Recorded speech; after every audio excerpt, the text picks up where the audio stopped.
Happy மார்னிங்க. சோளம் ஊன்னி அதுக்கு குருவி முடுக்கினது முடிஞ்சு, இப்போ சோளம் விளைஞ்சு அதுக்கு குருவி முடுக்கிற டியூட்டிங்க.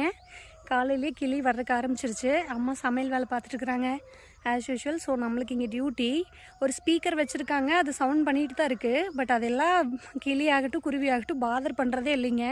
கேஷுவலாக அந்த ஸ்பீக்கர் மேலேயே வந்து உட்காந்துட்டு போகுது. அதனால் அம்மா ஒரு ரவுண்ட் பார்த்துட்டு வா சாமி அப்படின்னு அனுப்பிச்சி விட்டாங்க. இப்போ பாருங்கள், நம்ம சோளம் வந்து இந்தளவுக்கு விளைஞ்சிருச்சு.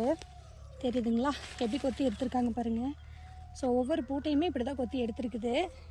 இது வந்துட்டு ஃபஸ்ட் லேயர் வந்து கிளி ஓப்பன் பண்ணிடுறாங்க. அதுக்கப்புறம் புழுதி குருவின்னு சொல்லி ஒன்று இருக்கும், அது வந்து செகண்ட் லேயர் சாப்பிட்றாங்க.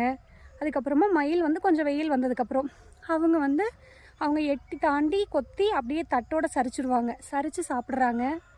நைட் டைமில் முள்ளமன்றி அவங்க பங்குக்கு அவங்க சாப்பிட்றாங்க. இவங்களெல்லாம் தாண்டி நம்ம சேல் பண்ணலாம் அப்படின்னு போகும்போது 100 கிலோ மூட்டை 2100 ரூபா 2200 பிடிக்கிறாங்க. இதுதான் நிலமைங்க.